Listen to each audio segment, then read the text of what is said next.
semuanya, selamat datang di YouTube channel aku. Kembali lagi bersama Mega di sini. Hari ini aku ingin melakukan extreme room makeover lagi untuk kamar yang kecil, dan aku akan mengambil tema Korean style lagi yang temanya coklat-coklat soft gitu. Seperti yang kalian lihat, ini adalah kondisi kamarnya sebelum di makeover. Jadi di bagian dinding sebelah kanan ada tembok yang ketutupan sama triplek. Jadi tembok yang di sebelah kanan itu aslinya bolong, dan ini aku tutup pakai triplek supaya permukaannya rata.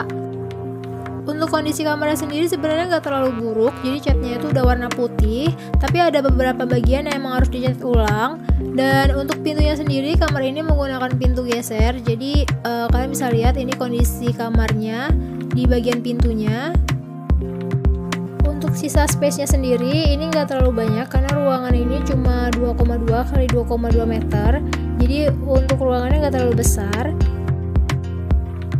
Nah, gimana cara aku akan memakeover kamar ini? Langsung aja kita masuk ke step yang pertama. Jadi step pertama yang aku lakukan adalah aku bakal cat triplek yang aku pakai buat nutup lubang di kamar ini. Karena tripleknya kan warnanya coklat ya. Jadi supaya lebih nyatu dengan warna temboknya, aku cat tripleknya menggunakan cat yang aku pakai untuk mencat warna temboknya. Jadi ini warna yang sama yang aku pakai dengan warna untuk cat temboknya. Untuk kalian yang ingin menggunakan cat dengan kode yang sama, ini aku menggunakan cat Vinilex kode 300 yang warna putih biasa. Untuk pengerjaannya sendiri ini nggak butuh waktu lama karena emang bagian yang dicat ini nggak terlalu besar, dan ini adalah hasilnya setelah dicat sudah merata. Jadi udah dicat warna tripleknya sesuai dengan warna temboknya. Nah, langkah selanjutnya adalah aku akan memasang wallpaper bata di bagian sebelah kanan yang tadi sudah dicat setelah catnya kering. Untuk wallpaper bata ini sendiri aku belinya harganya 7.637, nanti linknya aku taruh di deskripsi. Ini aku butuh sekitar 14 buah di bagian tembok ini, sekitar 12 atau 14 buah gitu. Nah, untuk bagiannya jangan lupa untuk dipotong-potong dulu pinggirnya supaya penyusunannya lebih bagus ya, dan lebih rapih. Nah, ini step-step aku gimana cara aku nempelin wallpapernya. Untuk wallpapernya sendiri ini tuh nggak terlalu tebel karena emang harganya murah ya guys, jadi dia tuh nggak terlalu timbul banget. Kalau misalnya kalian pingin yang timbul banget, kalian bisa beli yang harganya belasan ribu. Kayaknya ada yang harganya sekitar 13.000. Nah, itu tuh batanya kelihatan banget, jadi lebih 3D. Nah, karena aku menyesuaikan dengan budget, ini aku beli yang murah aja, yang 7 ribuan. Walaupun nggak terlalu 3D, tapi menurut aku udah bikin kesan kamar jadi lebih estetik dengan menggunakan wallpaper ini.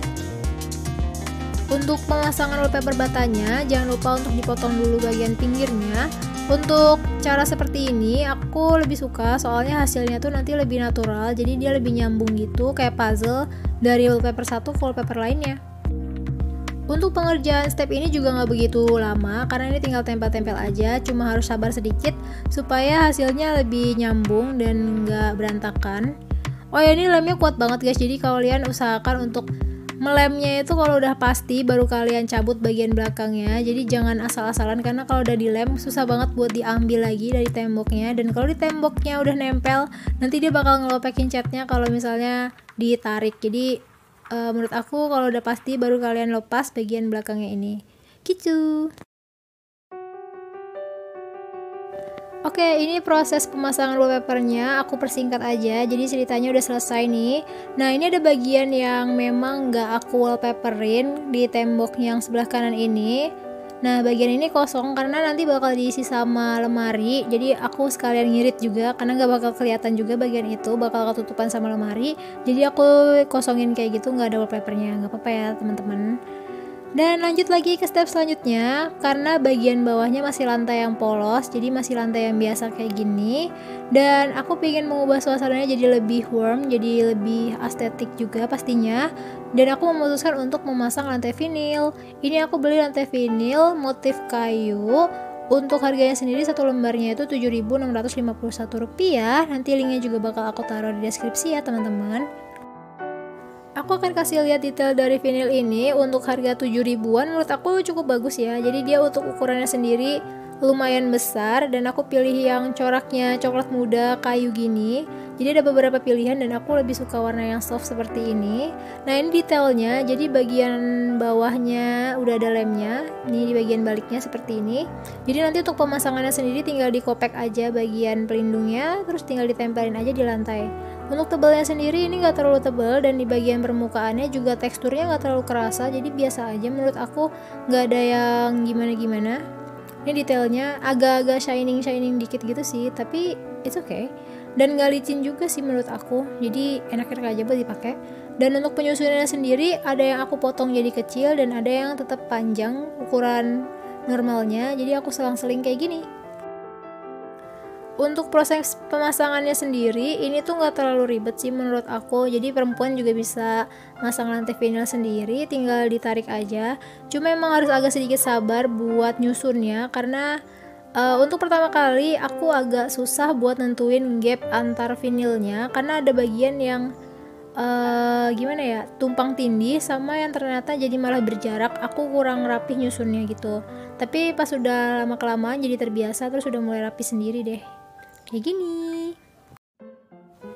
Nah, ini aku percepat lagi dan hasilnya seperti ini setelah dipasang. Jadi ada sedikit motif zigzagnya karena aku pasangnya tadi agak selang-seling, yang pendek sama yang panjang, supaya ada motifnya, nggak terlalu monoton sejalur gitu. Nah, setelah rantai vinilnya sudah dipasang, aku lanjutin buat masukin lemari. Ini lemari aku habis makeover juga, aku ada tutorialnya kalau kalian mau. Jadi ini lemari biasa, terus aku lapisin dengan semacam VPC gitu untuk bagian luarnya, supaya warnanya lebih nyatu sama nuansa kamarnya.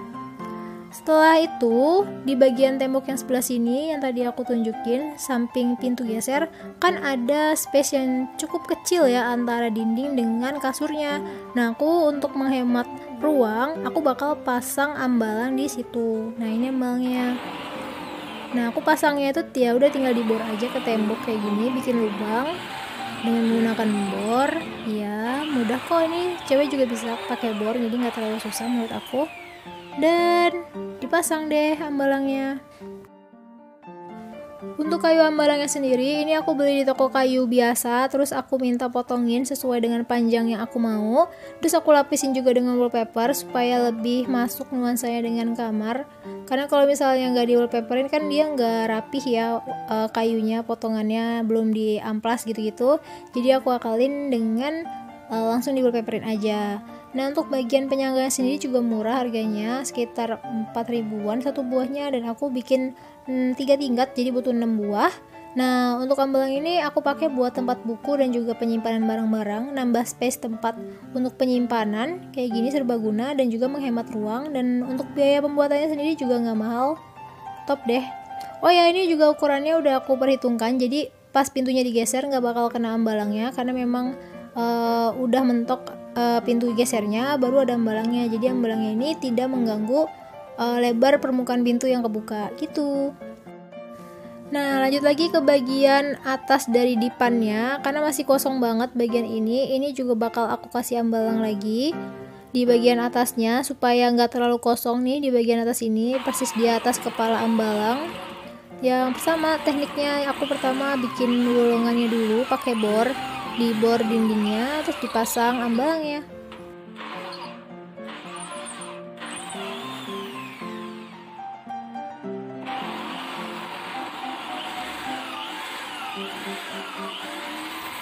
Oh ya teman-teman, aku tuh pernah dapat DM atau komen gitu di video aku lupa, tapi intinya tuh ada orang yang mempertanyakan itu aku ngebor sendiri ke dinding atau enggak gitu kan.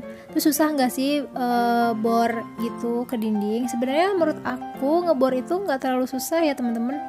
Untuk tutorialnya sendiri udah banyak kok yang share di video cara pakai bor dan gimana cara ngebor ke dinding, merek-merek bor yang recommended kayak gitu. Banyak kok orang yang udah bikin video di YouTube juga untuk pemula. Dan menurut aku juga caranya sebenarnya nggak terlalu susah untuk pakai bor itu, jadi perempuan juga bisa. Jadi bukan sesuatu hal yang wow banget sih sebenarnya gitu. Kalau kalian mau belajar tinggal buka YouTube aja. Oke, untuk bagian isi ambalang di atas kepalanya itu aku jadi bikin hiasan juga dari kardus bekas kayak gini. Jadi aku bikin kayak hiasan quotes gitu, dan juga aku bikin beberapa hiasan lagi, tapi aku bakal pakai 2 aja. Jadi aku pakai yang besar dan yang kecil. Untuk yang besar itu aku pakai ukuran A3, yang kecil itu pakai ukuran A4. Ini aku print poster gitu, gambarnya itu aku dapat dari Pinterest. Jadi aku print di printan buat khusus poster gitu, dekat rumah ada. Dan aku juga nggak lupa tambahin daun menjulur kayak gini, menjalar. Dan ini hasilnya setelah dipasang di bagian tembok, jadi bagian temboknya nggak sepi-sepi banget ya kan, di atas bagian kasurnya. Nah sekarang kita lanjut ke bagian kasurnya. Setelah tadi aku pasang ambalang, kan banyak banget tuh debu-debu yang bertebaran, apalagi di bagian kasur. Pas banget aku bakal unboxing paket dari Notale. Ini merupakan vacuum cleaner, jadi di bagian dalamnya udah ada buku panduannya dan juga mesin vacuum cleaner ini. Untuk mesinnya sendiri menurut aku ini tuh nggak terlalu besar ya teman-teman, dan nggak terlalu kecil juga. Warnanya putih dan ada kabel panjangnya kayak gini. Daripada penasaran, aku juga bakal tunjukin ke kalian gimana cara pakai produk ini. Untuk cara penggunaannya mudah banget, jadi tinggal kalian sambungkan aja ke arus listrik, terus kalian pencet tombol warna silver di bagian atasnya. Vacuum cleaner ini bisa menghilangkan debu-debu yang melekat dan menempel pada permukaan seperti ranjang, bantal, dan juga karpet. Vacuum cleaner ini memiliki daya hisap 14 kPa. Selain sebagai alat untuk menghisap debu, vacuum cleaner ini juga bisa digunakan untuk mengeringkan selimut loh. Setelah tadi nyoba di kasur, ini aku coba lagi di karpet. Jadi aku kebetulan punya karpet bulu dan ini baru aku cuci. Jadi sebenarnya karpetnya tuh masih bersih, tapi aku pengen lihat apakah setelah dicuci karpet ini masih ada debu dan kotorannya, dan apakah vacuum cleaner ini benar-benar bisa menyedot debu dan kotoran yang masih tertinggal di suatu benda. Oke, kita lihat aja nanti hasilnya gimana. Nah, ini proses aku lagi membersihkan karpet menggunakan vacuum cleaner dari Notale. Jujur ya guys, ini lumayan seru menurut aku, gak tahu kenapa, tapi aku suka membersihkan karpet menggunakan vacuum cleaner ini. Dan karpetnya tuh jadi kerasa lebih lembut dan lebih halus gitu menurut aku, dan kerasa bersih beneran sih. Pas aku pegang tuh kayak lebih enak gitu, walaupun udah dicuci jadi lebih enak lagi. Dan vacuum cleaner ini selain bisa untuk menyedot debu, juga bisa untuk membunuh kuman, serangga seperti tungau. Jadi tungaunya bakal masuk nanti ke dalam vacuum cleaner ini dan dibasmi. Vacuum cleaner ini juga memiliki lampu UV pada bagian bawahnya. Ini aku pencet supaya lampu UV-nya aktif. Jadi dia tuh nyalanya kalau bagian bawahnya tuh kepencet nih kayak gini. Nah, ini tuh bisa banget untuk membunuh virus dan juga mensterilkan permukaan barang. Setelah tadi mencoba di kasur dan juga di karpet, aku juga akan mencoba di boneka. Jadi seperti yang kalian tahu kan, kalau boneka itu kan tebel ya, jadi dia tuh susah buat dibersihin, kayak bantal, kayak guling, itu kan tebel. Kalaupun dicuci paling bersihnya tuh di permukaan aja, bagian dalamnya nggak juga bersih. Jadi masih banyak debu-debu dan juga kotoran yang terperangkap di bagian dalamnya. Dengan menggunakan vacuum cleaner ini, aku ngerasa sih jadi lebih bersih, emang kerasa lebih bersih aja gitu. Kayak misalnya kalian pakai buat nyender, itu nggak apek, nggak bau gitu, kayak nggak ada debunya. Nah, ini bakal aku tunjukin bagian dalamnya atau hasil vakum tadi aku udah pakai buat kasur, karpet, dan juga boneka. Untuk cara bukanya tinggal digeser ke kanan aja, dan ini hasilnya guys. Ya ampun, aku nggak nyangka ternyata banyak banget debu dan kotoran yang terhisap di dalam vacuum cleaner ini. Kayak dalamnya kotor banget. Ternyata selama ini banyak banget debu-debu dan kotoran yang terperangkap di benda-benda yang dipakai buat tidur kayak gini. Aku bersyukur banget sih akhirnya aku tahu kalau ternyata ini semua bisa dibersihkan menggunakan vacuum cleaner dari Notale ini. Dan ini bagian dalamnya tuh lebih serpihan yang lebih kecil-kecil lagi terperangkap di saringan bagian dalamnya. Ini wow, kalau nggak dibersihin bayangin bertahun-tahun dan kalian pakai buat tidur. Kenapa ya aku tidak sadar tidak menggunakan ini dari dulu. Recommended product sih menurut aku. Nanti untuk kalian yang ingin belanja, aku bakal kasih link Tokopedia-nya di deskripsi, silahkan dicek. Setelah tadi kasurnya udah divakum, udah bersih, jadi aku lanjutin buat pasang spraynya. Ini aku spraynya aku bikin sendiri, jahit sendiri seperti biasa. Jadi bagian atribut kasur seperti sarung bantal, sarung guling, dan juga bed cover aku jahit sendiri. Oh ya, untuk kalian yang mau jahit sendiri, aku juga bakal kasih link tutorialnya karena aku udah bikin beberapa video tutorialnya. Jadi kalau kalian mau coba bikin sendiri, aku bakal kasih video tutorialnya. Nanti aku kasih linknya di deskripsi ya. Nah, ini aku tambahin guling dan juga bantal dengan motif kotak-kotak Korean style gitu, warna coklat, dan juga bed covernya. Karena aku mau sedikit beda, jadi bagian spraynya aku warna coklat. Kalau kalian mau warna putih juga bisa, kalau kalian lebih suka warna putih.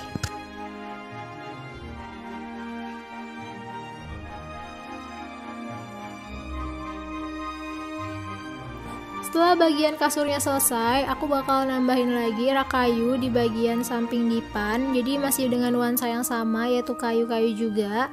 Aku pilih yang sesuai dengan warna dari kayu buat dipannya. Dan ini aku gunakan untuk tempat buku yang tebel yang buat pelajaran. Jadi aku susun di sini, buat aksesnya juga gampang. Di bagian atasnya itu aku taruh cermin dan juga tempat lipstick dan juga jam gitu. Ini jamnya juga bisa buat alarm. Jadi pas kalau ditaruh di samping kasur, kalau misalnya alarmnya bunyi tinggal dipencet. Tara!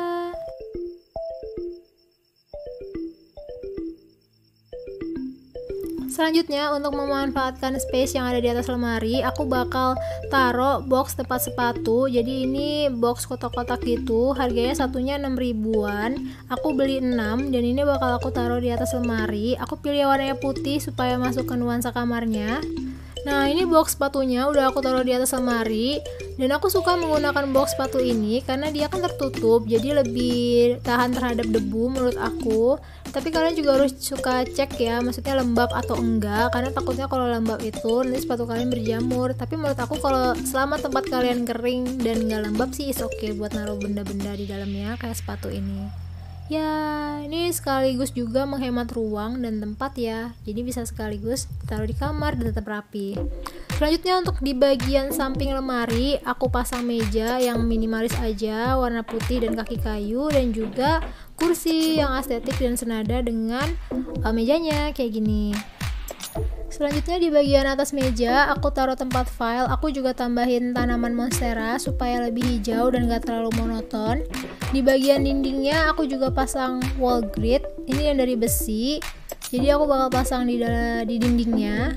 Nah, untuk pasangnya sendiri aku pakai benda ini. Aku nggak tahu ini bendanya namanya apa, soalnya bapak aku belinya di toko material, jadi aku tinggal pakai aja, ada kebetulan di rumah. Dan aku pakai buat masang wall grid ini di dinding.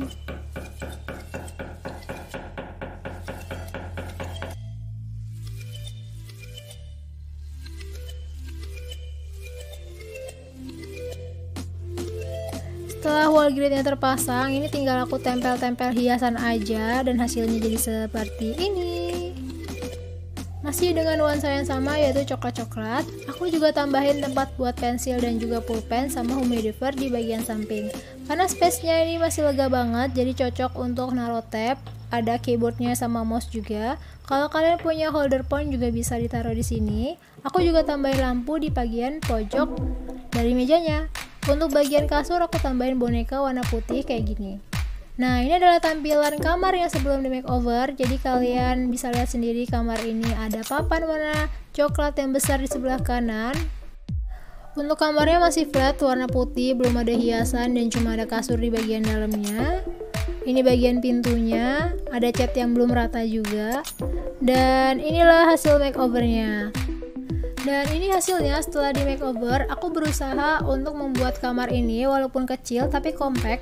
Jadi aku berusaha untuk memaksimalkan fungsi dari kamar ini, seperti aku memasang ambalang untuk tempat penyimpanan. Aku juga menggunakan lemari yang ukurannya besar dan juga aku menggunakan meja belajar yang minimalis untuk meminimalisir tempat, dan penggunaannya juga aku bikin seminimalis mungkin.